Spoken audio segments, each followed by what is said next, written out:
Okay, Kim. All right, I'll tell him. Okay. Hi, folks. Malin Bratton here from the port. I was just talking to Kim, with everything that's going on in the world today. A few of his sheep got out. They've kind of strayed. So he's out looking for them to get them back home. So he asked me to come in here and sit for. There might be a few people come in here to see him because it's Tuesday. And you know what that means? It's story time. Well, I didn't have a whole lot of time to look up a story, but maybe I'll tell you a story that I title, That's Not Me.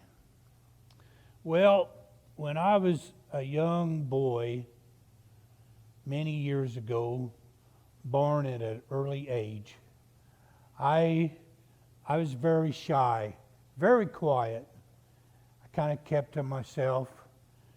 Even back then, I had a small hearing problem. As the years went on, my hearing got worse. I could barely hear. Now I have to have hearing aids. One ear's not good at all. So I had to adjust. I mean, we all have problems, but I talked to the Lord a lot. He gave me other ways to go. So I paid attention a lot. I watched people. And a lot of times I can tell by the expression on their face what they were thinking maybe, or what they really wanted to say. And, I always kind of kept to myself because I couldn't quite hear everything that everybody was saying. So I started working very early, started with a paper route and went from there. I ended up with quite a big business, and I had 3 branches. I had about 35, 40 trucks, 20 some people working for me. I had 6 full-time secretaries. I was pretty busy. Didn't have a lot of time to socialize. Well, I was talking to one of my employees one day, and I got to know him a little better, and finally they said, Malin, really, you're a pretty nice guy. And I was kind of shocked, and I said, well, what do you mean by that? And they said, well, when I first met you, when I first started working for you, I thought you were stuck up or better than everybody else. And I got to thinking, man, that's not me.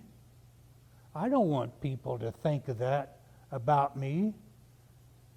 And I really thought about that a lot.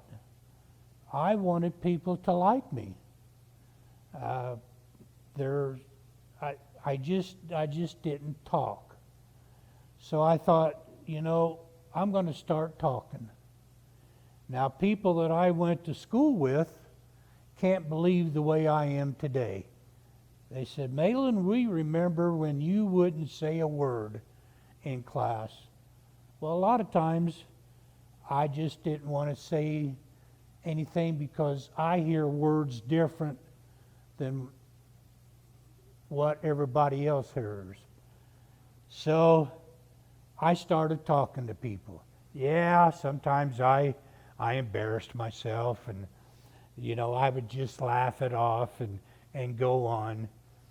But I didn't want people to think bad of me. So I started to ask people questions. How you doing? What happened here? How did you hurt your hand? How you feeling? What's going on in your life? Yeah, sometimes I got a little bit too nosy, too personal.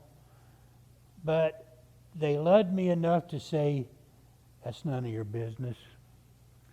And I would turn red in the face, and after they found out that I was sincere about their well-being, they started talking to me. Now, I've got so many friends now at the Westport Christian Church. I mean, we do things all the time together. Well, I was asked to do the story time for Kim because he's out looking for that one sheep that got scattered, that's lost, and he'll find them. He always finds them. They always come back home. But anyway, I guess what I'm saying is, look at people. Study them a little bit. Here's one good example. I couldn't hear, so I watched. Now, I watch people go through a door, and then I watch how they close the door. If they go through a door and then they hold it and look back behind them to see if someone's coming in behind them, to me, that's a good-hearted person. They're more people-conscious instead of self-conscious. They're thinking about other people. And I think we need more of that today, especially this time of what all is going on in the world. Well, anyway, I'm happy where I'm at. I know Jesus Christ. I learn more and more about Him every day. I've got some of the best friends that anybody could have in the world. And I know that when Kim comes back, it's going to be nice to see him back up here again. So anyway, like Kim says, that's my story, and I'm sticking to it. See you next time.